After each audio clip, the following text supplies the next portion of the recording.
Welcome to the SDA Housing Podcast, brought to you by NDIS Property Australia. Before starting this episode, we need to provide a general disclaimer. Information contained in this podcast is general in nature only. It does not take into account the objectives, financial situation, or needs of any particular person. You need to consider your financial situation and needs before making any decisions based on the information in this podcast. And you should consider seeking independent and professional advice for your personal circumstances. All right, let's begin. Hello everybody, my name is Min and I'm your host for today from NDIS Property Australia here in Brisbane, and you're listening to the SDA Housing Podcast, a show that explains, highlights, guides and brings awareness about all things SDA in this ever-changing NDIS world. Today's topic is infinite automation, and the guest speaker here is Colin Peterson. Colin, welcome today. Thank you, Min, and good morning to all of your listeners. Wonderful. Mate, tell us more about who you are and what you guys do at Infinite Automation. So we're a Melbourne-based company. We make our products here in Australia, which is unusual. So we have a couple of products. We have a number of products, but a couple that I've got here just to show you. This is our one of our main products. This will automate. Oh, excuse me, Colin. We are doing an audio interview, Okay. Not a video. All right, my apologies. All right, so for your listeners, we make a number of products. They're made here in Melbourne. So Australian-made product, which is made to Australian safety standards.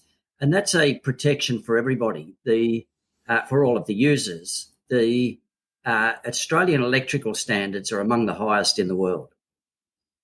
So we have our own proprietary app, and it drives all of the automation. There really isn't much we can't automate, particularly in the NDIS space, but even from a domestic, residential, we go into industrial and commercial as well. Wonderful. How long have you guys been around for? So we started the company around about 2017, and then it was an idea and it was about building it. And we had the products, we had everything ready to go. We launched just pre-COVID, and as you can imagine, COVID made it very difficult to get out and to market our products. We were still able to do it, but we had things like, a Teams meeting like this one where we had to show people, and there's a display board, which only you can see behind me, that we could show people. And what we would do is we would get them to log in, and they'd be able to turn the lights and the fans and the different items on the display board on and see them operating. And that gave somebody very quickly, it would show somebody just how easy it is to download the app. So 5 minutes after speaking to someone who we'd never spoken to before, they'd be turning lights and fans and heaters on and off in our office. Wow. So very, very simple product, very intuitive and easy to use app. We work to a mantra, Min, of simple, reliable and affordable. Simple in that anybody who can use a smartphone would find our app pretty intuitive, and just a little bit of time spent on it, you'd soon learn to operate everything. Reliable, as I mentioned, products are made here in Australia, and so they're made to very high standards, and affordable. So most of the intelligence, in fact, really all of the intelligence in our system resides in the app and in the ability for the user to program, schedule, hard time, child lock, do all of the things that they want to do. So very little to no hard wiring or, having to pull apart. So it's easily retrofit. With a lot of the SDA work that we do, we wait until we have a discussion with the people that are building it. We see what it is that needs to be automated.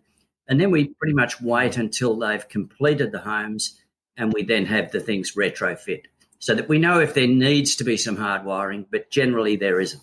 What kind of clients in the NDIS space does your product suit? Well, just about anybody, because, it could be something as simple as lights, or it can be more complex with doors and garage doors and winches or other items that somebody wants to operate. And, anything that you can imagine, we can set up the system for that to be automated. So with the doors, are you talking a fob access or a keyless entry or a iPhone app activation to open the door? Yeah, it can be any of those. We don't use a lot of fobs. We tend to use our phone and our app for most of it. But for instance, we can set up systems where if you're driving to your front gate, so if you're coming in, that the phone will ask you, do you want to open the garage door? And so you can say yes. We work seamlessly with Google and Alexa so that you can, if you use the Google Home, for instance, you can say, Google, good night, and everything gets turned off. But proximity sensors, the ability for it to recognise that you're in a certain proximity and ask you whether you want doors or particularly garage doors and gates open. What have you seen in the marketplace that work and doesn't work when it comes to home automation? Okay, well, there's a plethora of products out there, and probably the first thing I would draw people's attention to is that you really want one app. There are a whole lot of products that you can get that can be automated, but, if they're not working with Google, if they're not working and you've got to use a separate app for each one of them, that's probably the biggest issue. There's some really good products out there, but they'll only open a garage door, or they'll only turn lights on and off, or you can only buy a certain type of globe. That's not our products. Our products turn the power on and off or send the required message or pulse to the blind, the garage door, the hatch, the roller shutter, any of those items, but all done and controlled through one app. So your product could work with the aircon split systems there, the blinds going up and down, the lights, doors. What else? No, thanks for the question. There's one product now that we're about to launch. We expect to have it in the last quarter of 22, and that is our IR device. So anything that operates from an infrared remote, which might be your air conditioning, but it could also be television or any number of items, you'll be able to use your Infinite Automation app to drive those items. That's pretty useful when, here in Australia we have extremes of climate. So right now in Melbourne, it's really quite a cold morning. If you wanted to turn on the heater at the office, for instance, or if you're on your way home and you wanted the house to be warm, you can turn it and set the temperature. We've always been able to turn them on and off, but that adds another dimension where you can actually operate the infrared control.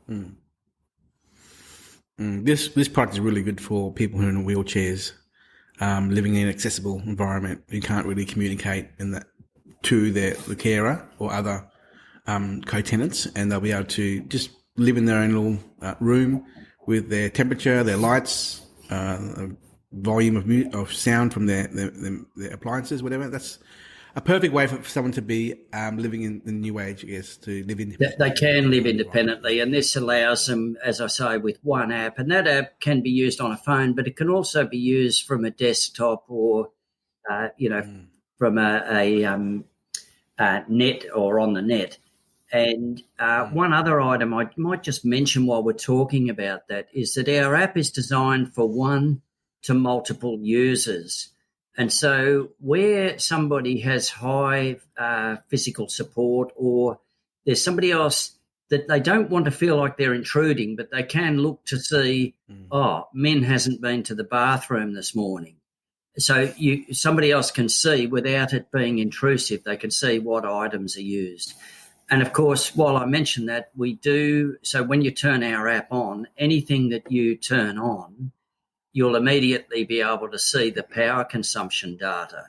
And so you can see what power is being used. You can also see if you've left something on, if you've inadvertently left an item on and turned that off. But the app provides for so much background intelligence that, it's only when people start using it that they start to realise, I can do so much more than I thought with this product.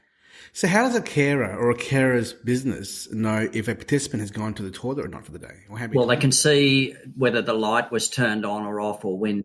So my wife's grandfather died in a care facility, and he was there for 3 days before anybody had come to check on him. Now, it wasn't high care, and I'm not criticising the people. They just, they're often overworked.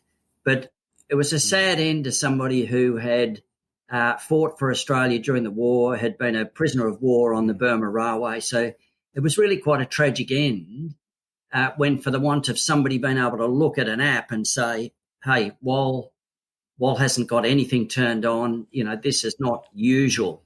And so I don't want to suggest there is more intelligence than there is, but somebody else with the ability to look at the app can see what's being used. Oh, yeah, Min's out and about, he's good. So without it being incredibly intrusive, if you've got CCTV cameras and you're allowing someone else, to me, it sort of crosses over or crosses a line into being spied upon or somebody really watching you. And that could make people uncomfortable. How much of a need to have servicing or updates to the products for automation after installation has occurred? Okay, this is a terrific product, and we've had some terrific question. We've had some very large apartment, people who develop and build large apartments, and their concern, rightly, is, look, what if you introduce a subscription fee? Now, I can tell you here on your program, we have looked at that. We have no intention of introducing a subscription fee. If you buy our products, you automatically receive the app, and the app updates over the air. So it's artificially intelligent enabled. Whenever we bring out a change to the app or some development, your product will automatically develop to that. So it'll have all of those new features that we might introduce. So there's no need for somebody to come out and service it. One of our biggest promoters here in Melbourne had a competitor product, and he wanted to automate his gates. He spent a lot of money. It was over $250,000, and he wanted to automate his gates and some garage doors. And we were able to do it for a fraction of the price. The call-out fee for him was substantial. There's none of that within our product because, as I say, it's retrofit and the intelligence resides in the app. And so when new features are added, it's automatically enabled over the air. Is there a big difference between your competitors and your product? Is there? Apart from price, price is significant because we've designed it for that retrofit. And I really hasten to say there are some fantastic products out there, and there are products that, from a complexity point of view, can do a lot more than we might suggest that somebody needs. But you pay a heavy price for that complexity. We've really kept ours simple and functional so that anything that somebody wants to do, we've looked at how can we achieve that at an affordable price. And that's what separates us. Often when we talk to architects, and we do a lot of work with architects in that design stage, and they shake their head and say, they might have asked us for a price on a particular automation, and they say, you can do it for that price. And we'll say, well, look, that's not exact, but it's within the ballpark, and it's only when people start adding things that the cost then might increase. But it's quite... if I were to say to you that we have automated homes for as little as $3,000, and, it depends what somebody wants to introduce. Okay, well, let me ask this question.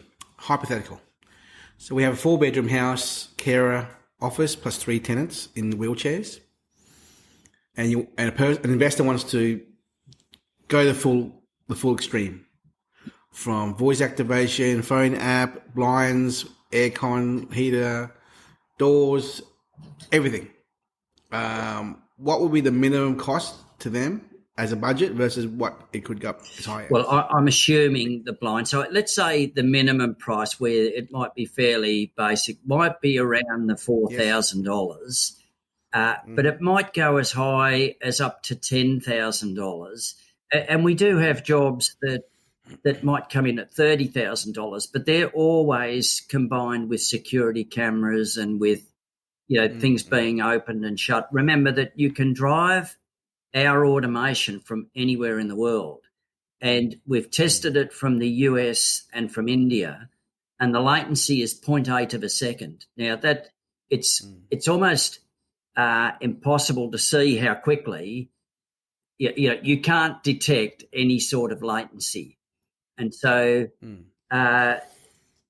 we know that we can do it at a price that others just can't get anywhere near, and it's because of this no hard wiring. Now, let me just say that sometimes, a build that we're doing at the moment, for instance, the house and other parts of the property might be a large property, and so you might get issues with the Wi-Fi. And so it's why it's good for us to be involved in the design stage, because we will predict any possible obstacles that we might overcome with Wi-Fi reception. And that's almost always an issue where you've got large properties and it's carrying over a distance. And it's an easy fix. We just simply suggest an access point or, a Wi-Fi booster at some point in between. Yes. So 10 to 15 grand is a good price range if you're going to go the whole kit caboodle. Yes, and the bulk of that is in the installation. And we're not an installation company. We work with your electricians. Now, for instance, in our boxes, I'll show you, but your viewers can't see, but on the inside of our box, so if we were to post these up to Queensland, for instance, and somebody in a remote area was fitting them, they can simply scan the inside of the box and it takes them straight to the website, which has got the installation guide and then the configuration guide and talks them through. And we also, we do field calls from people in the field that are, that might need some assistance. But once an electrician has fitted our product, they have no trouble a second time. That's good. That's good. I know that in the SDA space, once the participant has been earmarked for the house, then the provider would lodge the application to the NDIA for the funding for certain modifications to the house as per the participant's disability. Do you deal with that matter on that side when funding is approved by the NDIA? Because you got to send the bill out, obviously, yourself as a company.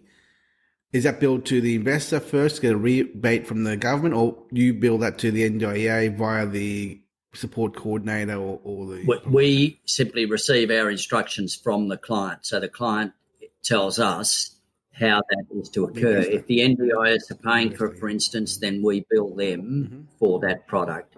So we simply get told where to send the invoice and we provide the invoice to them. If we're providing the electricians and the people doing the installation, then we will we'll put the whole job together and we'll send that through to the NDIS or to the client or to the developer. Sometimes it's the developer that's paying that. And It's very important for investors who are listening on this podcast now to remember the word future-proof, because you're spending a lot of money on your property and you want to ensure that the house is up to standard for the long term. It's future-proof by way of future tenants who are coming in that see that this is a up-spec'd property. It may be home automation, it may be fire sprinklers or whatever it may be. But if you're spending this kind of money for a house, an extra 5-10 grand extra to future-proof it is a very small outlay, considering how much you're investing in this property already. Yes, we've had this conversation before when you were in Melbourne. We were having a chat, and it's difficult to understand why somebody would scrimp and save on things that are obviously attractive to the tenant. And at some point, you might be struggling to get a tenant. That's not the point that you want to be looking at, what else can I add now? Now, I'll just quickly mention, Min, a development in Wanturna in Melbourne that we did with 59 townhouses. Develop. It was just at the point where the market was starting to slow. These were not NDIS or SDA. However, we did a price for him on the whole 59 townhouses. We provided the electricians, and it was a basic automation, all lights, garage doors, and some GPOs. And that was around $3,000 we did that deal for. And it was interesting that he's now long since sold all of those townhouses, and he tells us that the perception in the mind of the client was that they got about $20,000 worth of value. And that's really interesting that, their perception was that they were getting $20,000 of value, and he feels, and so we do all of his work now, and he feels that, it's well worth it because you get a satisfied client. The client thinks they're doing really well, and you're doing all the functions that a far more expensive system might do, but just as reliable and just as capable of doing those things. Yeah. That's a great story, Colin. I think it's hard for people like us, normal people like us who can live our lives normally, to take for granted the ability to turn on a light switch, or the aircon, or the lights, or the blinds going down. But put yourself in their shoes or in their wheelchair. You can't communicate, you can't get out, you can't do anything. All you got is your phone app to make your life better. I could not agree more, Min, and you really have to realise that for people who are able-bodied or non-disabled, we take things for granted. But for people that have, in some cases, quite significant disabilities, automation provides a lifestyle that they would not ordinarily be able to do. And just while we're on that, we were asked by somebody who's quite prominent in the SDA field, could we work on cues for automation that were non-verbal? And the reasoning there being that with people who are non-verbal, it's all right for those of us, Google turn the lights on, Google turn the lights off. In fact, for some people, it's a bit of a gimmick. But for people, it's very real, opening and closing doors and turning items on. Can we have cues? And so we're working on that, and we can pretty much use any interface that any disabled person, I'm aware of one, I've known this lady, she's now 28 years of age, but since she was a child, and she uses an iPad with her cheek, and she actually writes books. She's been featured on the ABC. Kim Hopton is her name if somebody wanted to Google it, but she writes romance novels with her cheek. Now, we can automate with any device that somebody wants to use. We've just got to work personally with them to be able to then deliver what they want to do. And that can add a little bit of cost, but we don't charge, phenomenal amounts. We just work with what those persons' tools are and assist them to use the Google or to, use our automation. Yeah, that's great. You said something earlier about security cameras. I'm curious to know from your point of view, if I had a house somewhere in Australia that was my investment, and I wanted to give a bit of peace of mind to the tenants and the carers in there, that there was lights.